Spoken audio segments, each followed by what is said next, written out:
Bottom of the first inning, tied up at 1. Man on first for new Cardinal Jim Edmonds. Gone. Going the other way at 2 on Crank. 0 for 3 in the opener. Good game in this one. 3-1 Cardinals. Bottom of the third, 3-2 St. Louis. Edmonds doing it again. This time not leaving the yard, keeping it in, but that is good for a double. Fernando Tatis runs in. 4-2 St. Louis. Top of the 5th inning.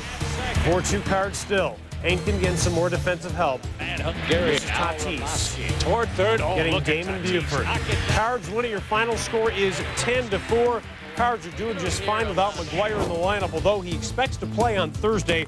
St. Louis has outscored the Cubs over the opening 2 games, 17-4, including 5 home runs. Sammy Sosa, by the way, has 2 hits in 15 at-bats this season. Brewers and the Reds. Top of the 3rd inning, no score. Kevin Barker. Find out, as will his manager, Davey Lopes. Say hello to my little friend. A solo homer off of Steve Paris, 1-0 Milwaukee. Top of the 5th, 3-0 Milwaukee. Brewers pitcher Jimmy Haynes. When the pitcher gets a hit, it's going to be a long night. Ron Belliard trots in, 4-0 Milwaukee. Bottom of the 5th inning, runner on third. Ken Griffey Jr. gets an RBI, but fails to get a hit. Pokey Reese comes in, 5-1 Milwaukee. Next batter, Dante Bichette. Farewell, fly ball. A solo shot, 5-2 Milwaukee. Bottom of the 6th, 7-5 Milwaukee. Barry Larkin on third, and Griffey goes down swinging. Brewers winning. Your final score is 8-5. Ken Griffey Jr. still 0 for 2000 as the Brewers are now 2-0 under first-year manager Davey Lopes. Breaking it down, Griffey 0 for 10, and he still hasn't hit a ball out of the infield. Reds, by the way, are 3 for 26 with runners in scoring position in their first 2 games. Well, the baseball season may be just days old, but it's been rough for the Yankees. Wednesday, the defending 2-time champions put Gold Glove third baseman Scott Brosius on the 15-day disabled list with a strained ribcage muscle, and then disaster versus the Halos later on that night. As we go to the ballpark in Anaheim, and Joe Torre and the Yankees taking on the Halos. First inning, Darren Erstad taking David Cone. We're at 8, coming back. Get out. Solo shot, 1-0 Angels. It was the Darren Erstad show in Southern California. Second inning, Erstad. And David Cone, can I start this over again? No? Okay. 8 earned runs, 5 hits, 5 walks in 2 2/3 innings. Very un-Cone-like, if I do say so myself. He's out of the game. Erstad just continues to abuse Yankee pitching. Another double down the first base line. 2 runs coming home. Erstad 4 for 5 in the game. The home run to 2 doubles. 5 runs batted in. That ties a career high. 12-6 Angels. Erstad hitting 9 of 14 this season. By the way, Mo Vaughn getting a stolen base, his first in almost 3 years. Angels rookie manager Mike Scioscia getting his first win of his career as skipper. We move north now. Red Sox in Seattle. Ramon Martinez, his ERA during the spring, over 7. It's much worse than that now. Having all kinds of problems. Jay Buhner. First home run of the season for him. Martinez, 7 earned runs in 1 1/3 innings pitched. Yikes. Alex Rodriguez, outstanding. Robs Omar Garcia Parra surprises Jose Offerman. 6-4 double play. A-Rod on defense. A-Rod on offense. Maybe it's your show now. Junior's out in Cincy. His first home run of the season, number 149 of his career, as Seattle gets the 9-3 win in this one. Jay Buhner, 4 runs batted in the game as the Mariners bounce back from that season-opening loss to Pedro Martinez by abusing his big brother. Chris Perry got a pair of things at the Masters on Wednesday. A crystal plate for winning the par 3 contest in the playoff, and a dubious honor as well.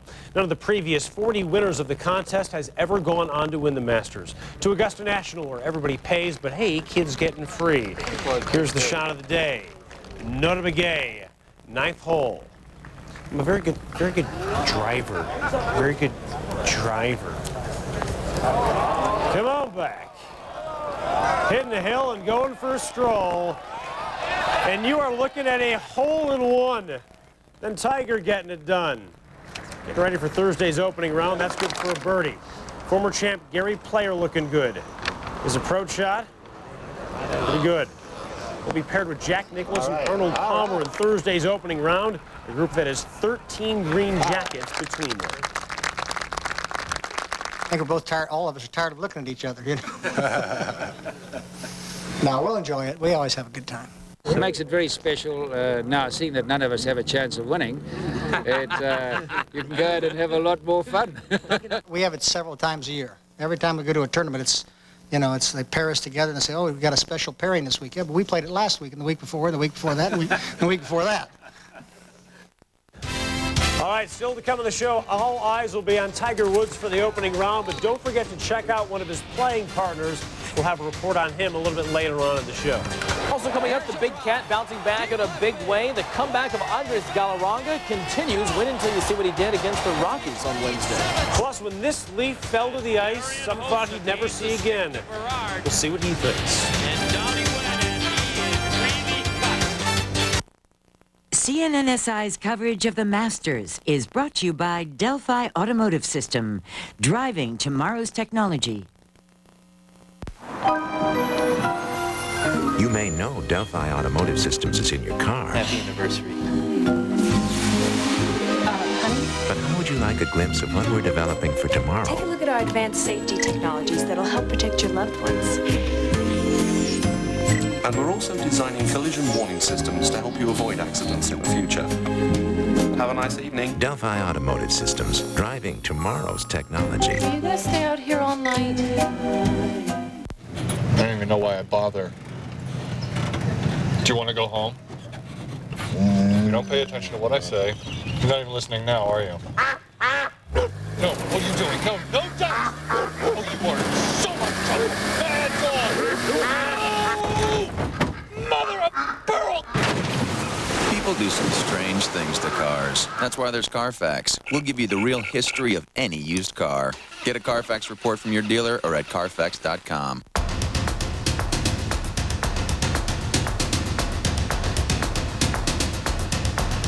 Deadlines have no mercy. Thankfully, wherever you are, whenever you're finished, you can send a document to Sir Speedy 24 hours a day, 7 days a week. Sir Speedy will print, copy, bind, and deliver your work when and where you need it. Use the internet or call your nearby Sir Speedy and be part of the printing, copying, digital network. There are 7 new people on the internet every second. Every 4th person on the web is buying something right now. This month, over $500 million will be spent. One day, there won't be any paper money. Are you ready? Are you ready? Are you ready? Are you ready? Virtually all internet traffic travels across the systems of one company, Cisco Systems, empowering the internet generation. Are you ready?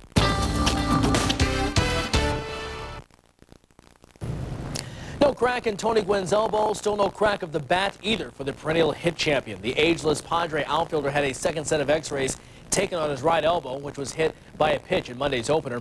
They were negative, meaning no disabled list for Gwynn. Just lots of idle time. Gwynn day-to-day hoping to play in Montreal this weekend, but for now he's a spectator in shade. Ruben Rivera put the Padres on top 2-0 in the second. Little blooper the other way to score Brett Boone. Thank you very much. Third inning, listen to home plate umpire Wally Bell after he calls the strike.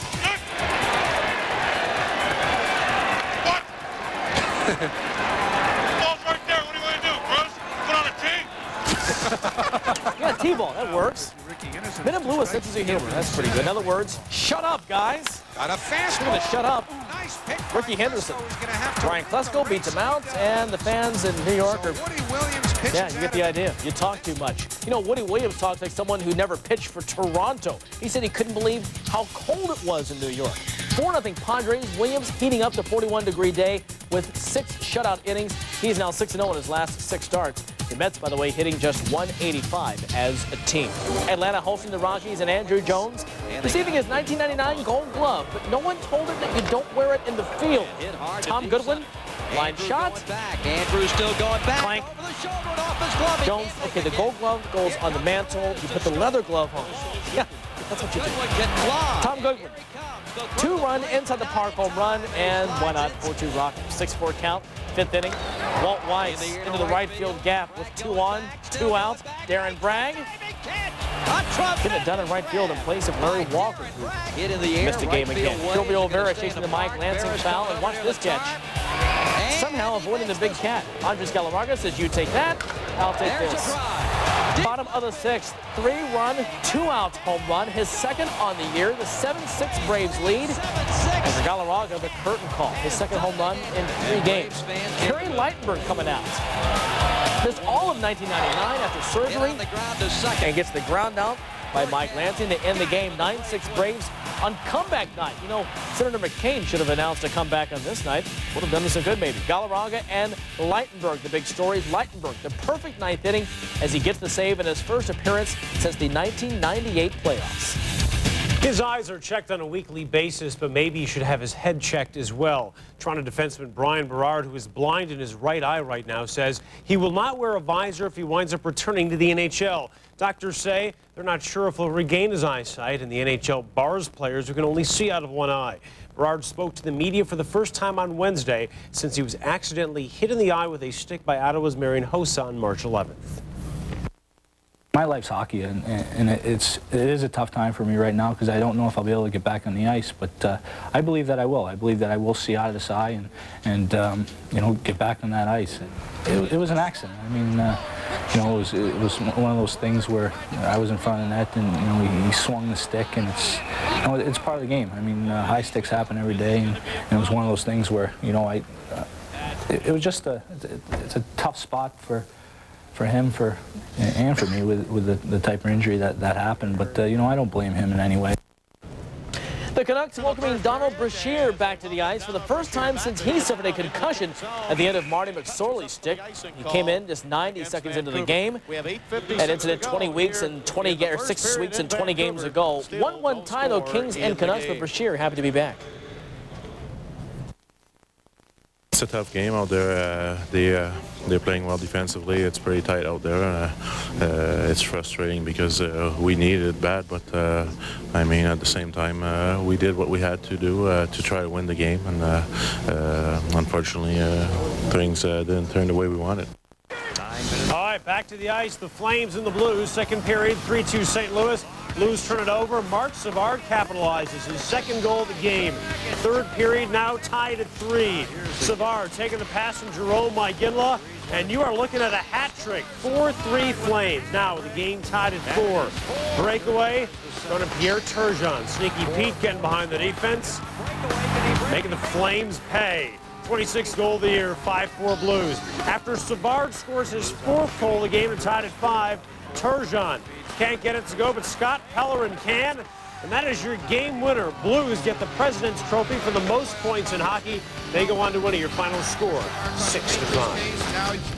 Stock Car Racing lost one of its all-time greats Wednesday with the passing of Lee Petty, the patriarch of arguably the greatest racing family ever. Petty was at the forefront of stock car racing from the beginning. In 1949, he helped christen NASCAR racing, winning one of the 8 races in the circuit's first year. 10 years later, he would win the inaugural Daytona 500, the first of 8 the Petty family would win. Lee Petty died just a few weeks after undergoing surgery for a stomach aneurysm. He was 86 years old.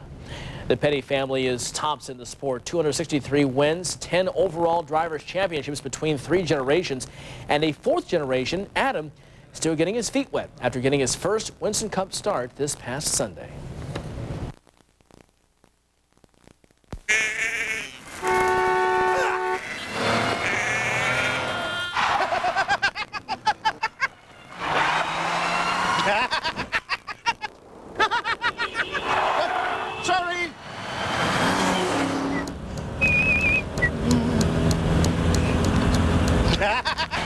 People do some strange things to cars. That's why there's Carfax. We'll give you the real history of any used car. Get a Carfax report from your dealer or at Carfax.com. Today was a good day. I sent my grandkids off to Istanbul alone. I got rid of my cousin Oliver. Yeah! Today, I heard voices. Today was a good day. Yeah. Bye, Grandpa. Bye, kids. Ciao, you old bugger. Yeah! I heard voices. Fantastic day. Yeah. It's DTX. They want the numbers now. Okay, numbers sent. DTX wants our numbers now. Only 2 more departments to clear. We got it. We got it! We got it. We didn't get it.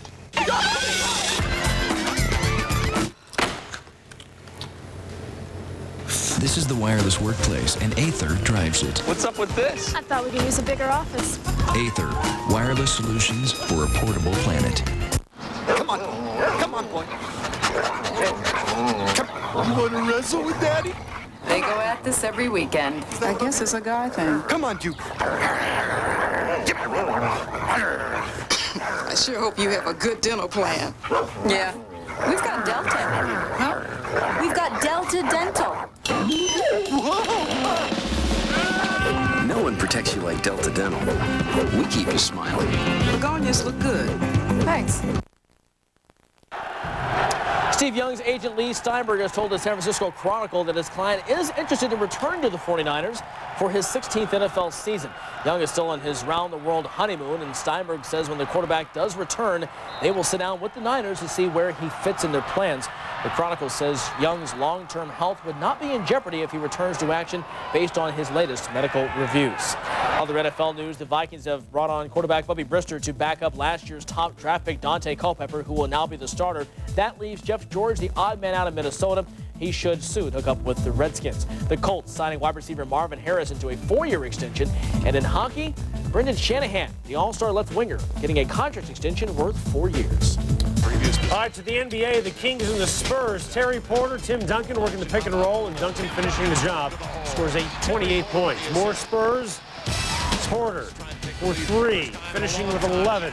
Spurs up at the break, 58-47. The third now, Jason Williams, a fancy pass. Scott Pollard finishing the job. He scores 7, tied up at 76 after 3. It's fourth now. Williams doesn't pass. Hey, just pull up and take the 3. 18 for him. Then Vlade Divac finishing the job. 20 for Vlade. 108-98 Kings is your final. The new wave of golfers is here. Tiger Woods is already the PGA's all-time money winner at age 24. Spain's Sergio Garcia backs down from no one and no challenge. And Justin Rose is the darling of England. Now there's Aaron Baddeley, an amateur who will play with Woods in round 1 of the Masters, easily making that threesome the most watched on Thursday. Jim Huber has more. Oh, yeah. Get hit. He seems the true definition of a phenom, a young man so gifted he is playing in the Masters just 6 years after picking up a golf club for the very first time. Aaron Baddeley is just 19, American by birth, Australian by destination, but he soon will belong to the world. A little 19-year-old from Australia is playing at Augusta, so like so many people dream of this, and I dream of it, and I'm actually here doing it, so it's just phenomenal. Aaron has a lot of game. He hits the ball very well. I said this at Bay Hill when I was asked that he hit the ball better than I did at the same age. There's no doubt about it. Tiger's definitely the benchmark at the moment for golf, and I want to be better than the benchmark. He's a great player, and he's playing great, and I want to be better than that. He's the first amateur given a special invitation here since 1976, attracting attention by upsetting the likes of Colin Montgomery and Greg Norman and winning the Australian Open last November. Norman's become a close friend, and the two of them and Jack Nicklaus played a practice round at Augusta on Tuesday. I'm very high on him. I think he's got a great head on his shoulders, Jim. His attitude towards himself, I think, is very, very good. His attitude towards the game is very, very good. And his playability at the game physically is very, very good. So he's got it all in front of him. I can't speak high enough for Greg on or off the golf course or as a friend. He's that professional in everything that he does, and he's a great role model for anyone. Though he seems destined for the stars, his young feet appear firmly planted in the turf. We've always played things down a little bit rather than build them up from a very early age, from when he won the club championship back at his home in 14. So we've always sat down, talked about things after every event and before, and life in general. I mean, we've got a pretty good relationship with each other and as a family. And that remarkable game gives Aaron Baddeley great confidence. He knows exactly what he wants. If your goal is just to make the cut, and you make the cut, you've achieved your goal. So what's there to do on Saturday, Sunday? I want to take it one hole, one shot at a time, one round at a time, and then I'm going into Sunday. If I'm in contention on the back nine, I want to win the golf tournament. Baddeley will play several more stops on the American Tour this year, including the U.S. Open, before sitting down next fall with his parents and his coach to decide his professional future. His fate, however, may have already been decided. From the Masters in Augusta, I'm Jim Huber. Time now for the Panasonic replay of the day. For that, we have some hockey. It's the Pens and the Leafs. Joseph Baranek breaking in, and Curtis Joseph coming up with a big save.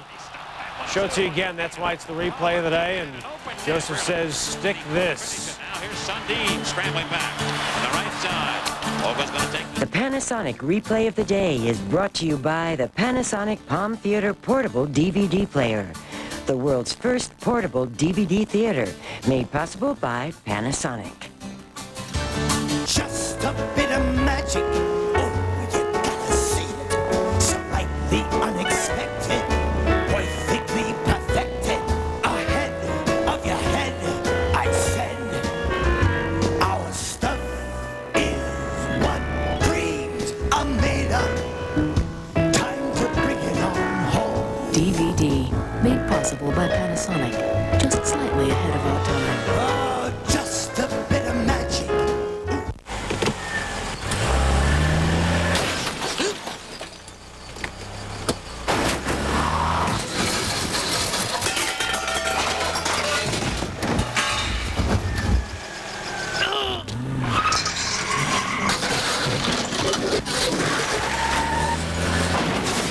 People do some strange things to cars. That's why there's Carfax. We'll give you the real history of any used car. Get a Carfax report from your dealer or at Carfax.com.